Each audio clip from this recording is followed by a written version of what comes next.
I get to do this, yeah, okay. Meeting to order, guys. Hey, I'm your new SAA, and welcome to Toastmasters. So, anyone want to say the pledge? Volunteer? Go ahead. Provide a supportive and positive learning experience in which members are empowered to develop communication and leadership skills, resulting in greater self-confidence and personal growth. All right. Our president, Tyler Chan.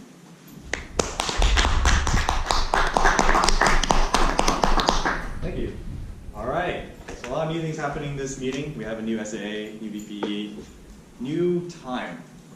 Everyone get affected by daylight savings? Did anyone not realize daylight savings happened? You didn't realize? Oh my gosh. I was like, okay, so I was doing some homework and I was about to go to bed at 2 a.m. and I looked at the time, it was 1 a.m. Wait a second, it was 1 a.m. an hour ago. I got confused. Yeah.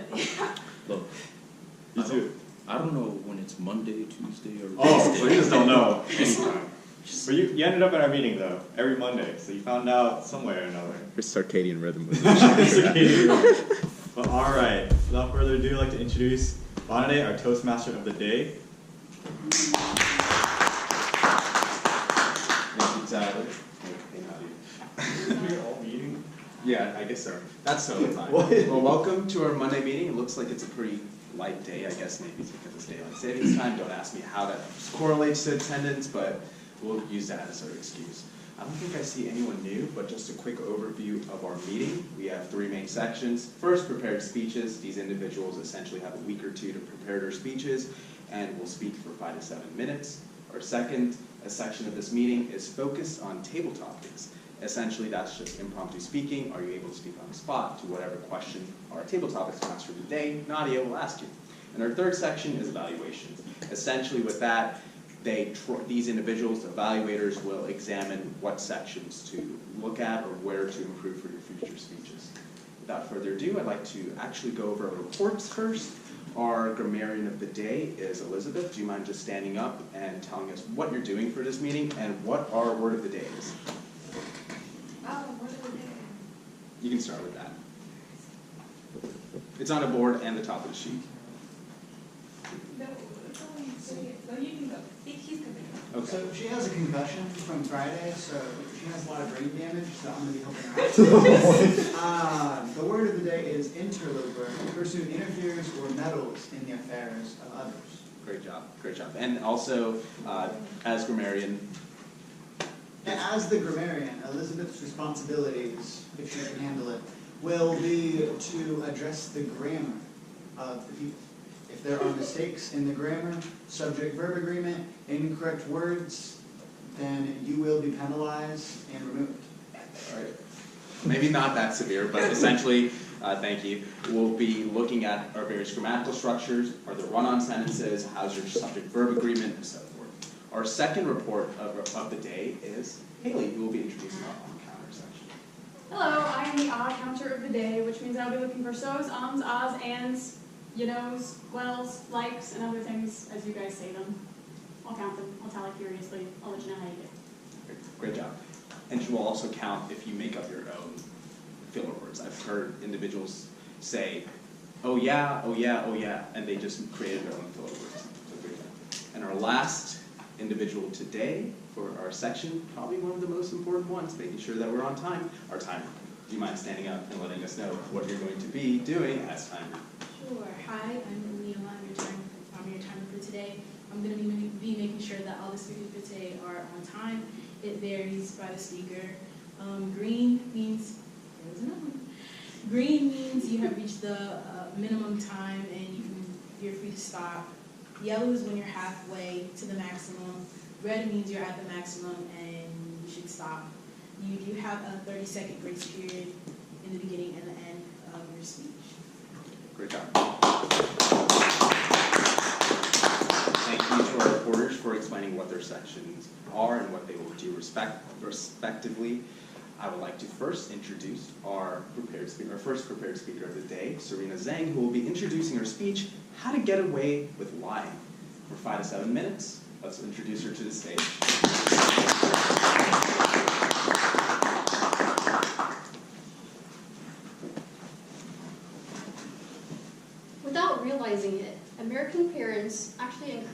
kids to lie. They're a poor role model because they actually lie to their own kids. And the biggest lie that they tell them is about the existence of Santa Claus and the Tooth Fairy.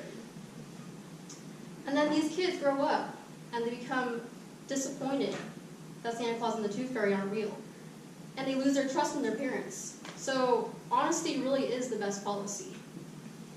I'm honestly really glad that my parents straight up told me Santa Claus and the Tooth Fairy are not real. However, there are some instances in which you will want to be able to tell white lies in your life. For example, maybe you told your girlfriend that they look great in that outfit today when they really don't. Or you want to be able to finesse your way through games of BS and Mafia.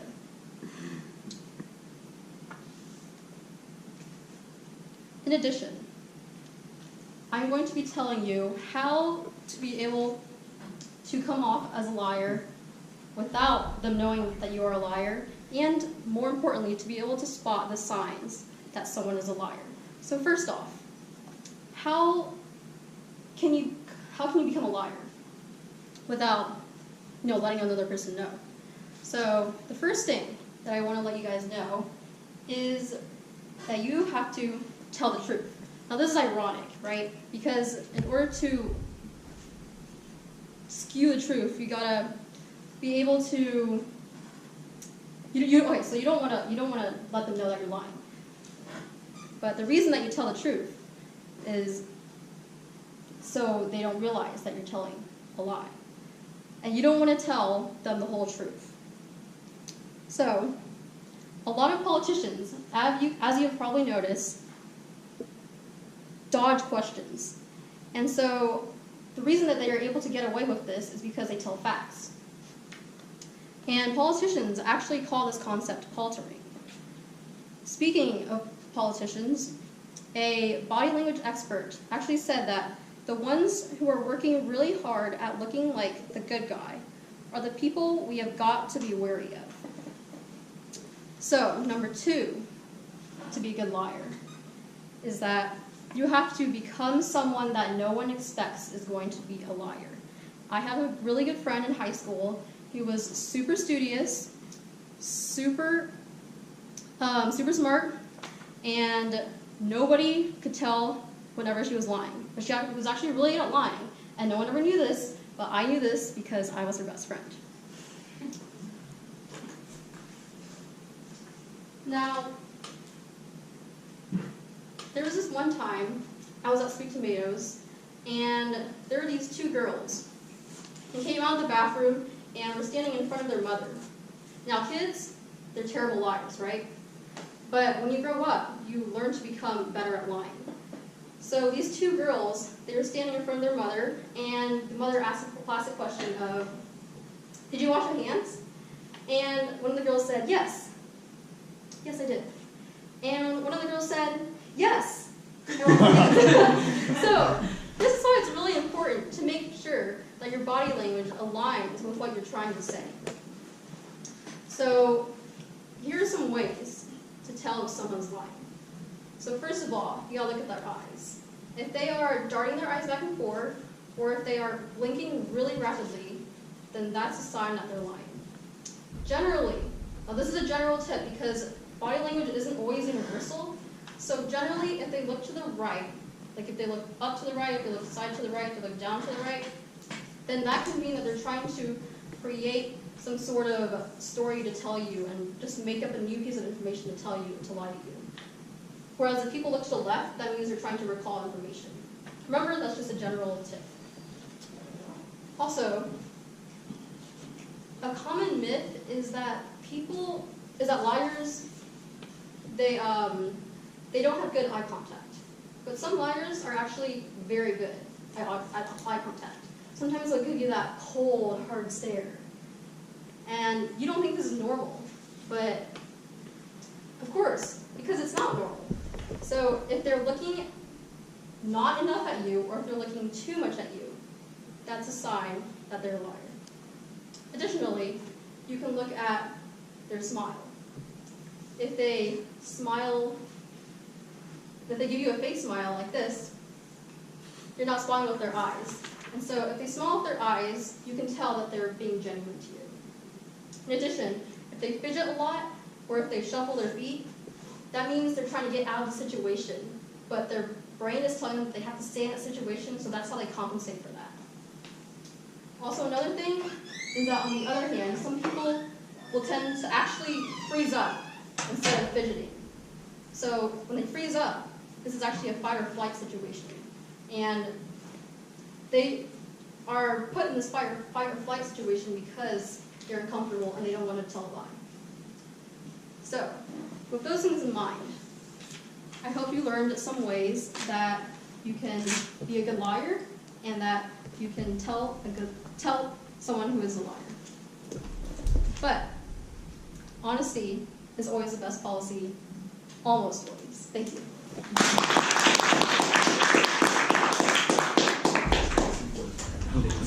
Great job with your speech. Certainly a little how-to guide on how to be a criminal. Making sure you can avoid the interrogations and not having to do that. But overall, again, great job with your speech. Make sure to fill out your ballots for this first speaker, making sure to understand what pros and cons she had with her speech. Make sure to focus on her body language. How did her body try to emphasize the points that she was making throughout her speech? And I'll give you all 15 seconds to write some ideas down and then pass them to the middle.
All 100.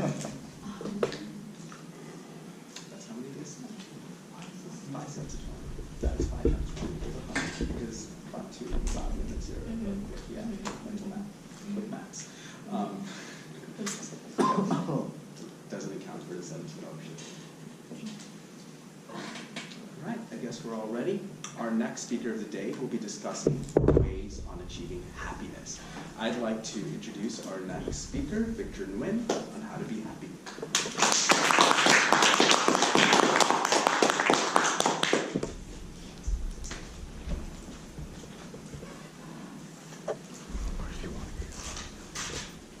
Imagine you're standing in a wide open field. You feel the warmth of the sun, the breath, the wind blowing through the air. In the distance, you can hear children playing and laughing.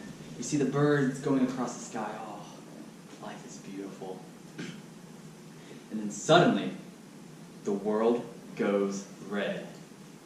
And this loud, blaring siren rings. And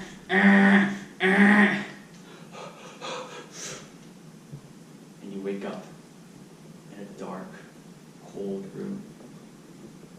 It's time for school.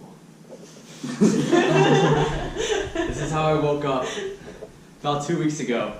And man, it was rough.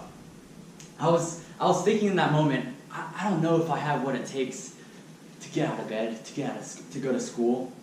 I can't do it. You know, to be honest, I'm not happy with my life. Like it's just not good enough. And that got me thinking, like, how many of us would say that we're in that same place right now, that we're not happy? So I used Forbes magazine to draw some inspiration, and I have 3 tips to be happy. These are the 3 things that very happy people do in their lives. So number 1, happy people don't say, "I'll be happy when." I'll be happy when, for example, when the semester's over and I don't have to think about school. I'll be happy when the weekend comes and I can just binge on alcohol. Friday, Saturday, Sundays, that's the Lord's Day. I'll be happy when I get the girl. I'll be happy when I get that job. Happy people don't say this because they know that happiness does not lie in the future. Because there's nothing that we can do to control the future. The future is a mystery. All we have is today, in the present moment. It's a gift. So let's start acting like it, right? If you want to be happy, start being happy today. Point number 2. Happy people find purpose with their lives. And how do they do this? Well, they don't make the purpose of their life to be happy. And this sounds a little counterintuitive, because if you want to be happy, you like seek it, right? But here's the thing. Happiness, or the feeling of being happy, is an emotion. It comes and goes, just like all the other ones. So let's seek something that lasts a little longer. Let's seek something that sustains us. What is that thing? Well, there's nothing like going to a homeless shelter and giving a man who's just broken and who's tired and feels like the whole world hates him, giving him a bowl of soup and saying like, hey, I hope this helps. There's nothing like it. So if you want to be happy, make your life about serving others. Point number 3. If you want to be happy, get some drive in you. Every single happy person in this world has drive. I was watching a movie the other day. For some reason, I draw like all of my inspirations from movies. And I was watching Hacksaw Ridge. It's about this man named Private Doss, and he joins the military during World War II as a combat medic. And there's this one scene where the Americans are trying to get over this ridge, but the Japanese just have it locked down. There's no way to get past it. And in fact, they overwhelm us with firepower, and there's no other choice but to retreat back. Private Doss sees this, and he says, I can't leave these guys. I can't leave all the wounded soldiers on the battlefield. Nah, I have to stay. So he chooses to stay. And he starts loading the guys up. He picks them up on their back, and he brings them to the ridge, ties them up on the rope, and lowers them down. He goes back, and he gets other guys, puts them on his back, without any food, without any water, without any help from anybody else. All of this while getting shot at by the Japanese army. How does he do it? This is where I coined the term, the one more principle. In the movie, you can see it. It's very prevalent. That every time he gets a guy, he says, one more guy. Just get me one more. Get me one more guy. And we can apply this to our lives too. Like, one more study session. I don't have it in me, but I'm going to do it. One more act of charity. Just one more. One more pint of beer. No, that's not what I meant. That's not what I meant. Everyone's looking for happiness. Every single one of us. Very few find it. So I hope that you can take these things that I've given to you today and be part of the field. Thank you.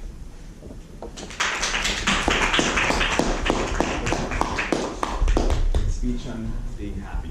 I certainly want to be happier each and every single day. Great job. Make sure to fill out, again, pros and cons with this particular speech, just so you can know what types of strengths and weaknesses he had. And again, make sure to fill out your ballot at the end, in the bottom part, that might, if you don't mind holding up. Yeah, so the bottom part, just hold up for best speaker. Lima, were all speakers in time? Yes. Perfect. Make sure to fill that out. I'll give you all around 20, 30 seconds to do that. Thanks.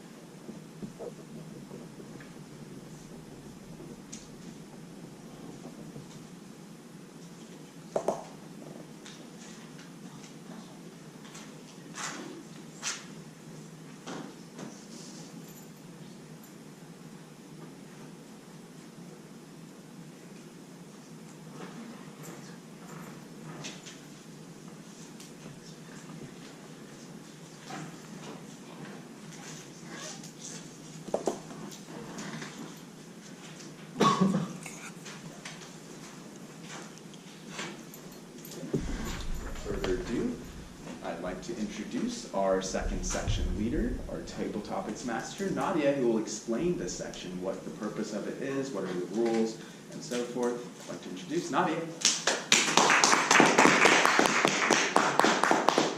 So TableTopics is basically just impromptu speaking. You have to speak for at least a minute and 30 seconds, or just a minute. Minute to 2 minutes. You have to speak for at least a minute, and they'll give you a green light at that point. And at a minute 30, they give you a yellow, and then at 2 minutes, they give you a red, because like that's your 30-second grace period. Okay, great. So today, Projector blank. projector blank. Yeah. Just hold your finger. Or tap. You meant tap, not push.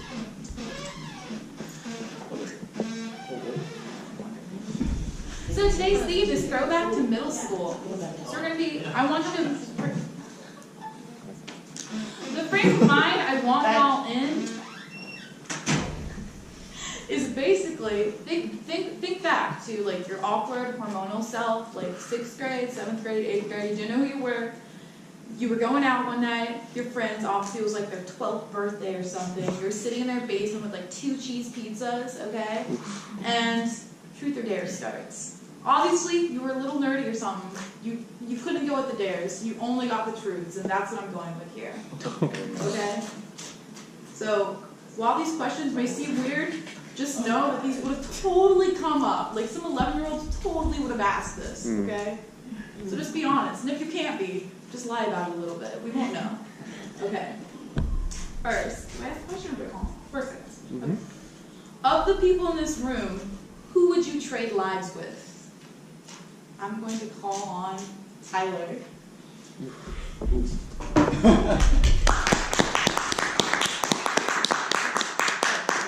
Alright.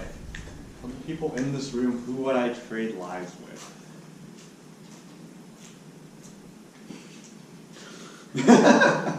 Well, this is a really interesting question because this is something I don't really think about. You just get the question typically is like, do you like the life you have? And usually that's what I go with. I usually wouldn't trade with anyone because you know your stats and all the what led to what you are now. And I kind of don't want to give that away. Even if someone I know in this room, like Victor's like ripped and stuff, but I kind of don't want that because it's like, well, he did all that and there's no, there's no satisfaction of having that if you didn't build up to it. So having the opportunity to just build your entire story and then just continue it and knowing of all the events that occurred before, that's why I wouldn't trade anyone. I'm one of those guys. I'd be like, you know what, no, I'll say it like this. And sure, there are a few people that are females, and it's like, you know what would it be like for a day if I was just the opposite? But no, I'm not that interesting of a person. I'd rather just stay who I am and then just keep going. Okay, thank you guys. According to the rules of truth or dare, we'd make you go again because that was a non-answer. But I'm just saying, we would have. But our next question. What would you do? I made this in like 5 minutes. Leave me alone, okay? What's the first thing you would do if you woke up one day as the opposite sex? I know, it kind of bled into doors. All right, calling on you.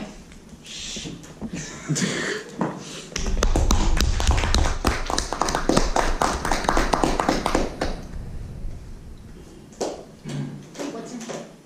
Oh, I remember your name, but you don't remember mine. Yeah. Okay.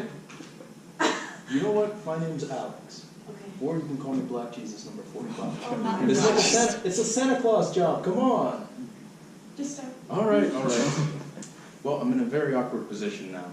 I have to actually sit down and consider the position of being another gender suddenly in one morning. So that's a little bit terrifying. So I wouldn't really know what to say. I mean, 1 minute I'm a man, or at least I consider myself a man.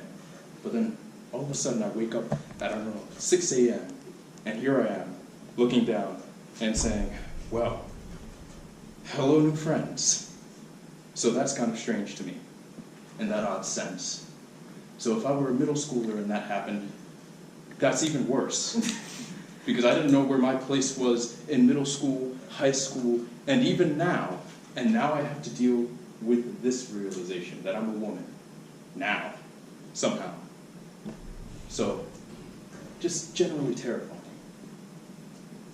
But I suppose I'd have to deal with it and learn to deal with it. Maybe. Until they could find a cure. Alright. So, hopefully it's not like cancer. That's all I could hope. But I don't mean to diminish you ladies. I know that your lives are probably a lot more complicated than mine. But I just love the convenience of being male ever since I grew up being male. I didn't have to deal with being a female until I was in the womb, and then changed. But, I don't know, I suppose I'd have to consider getting my hair braided or my nails painted. Things that are just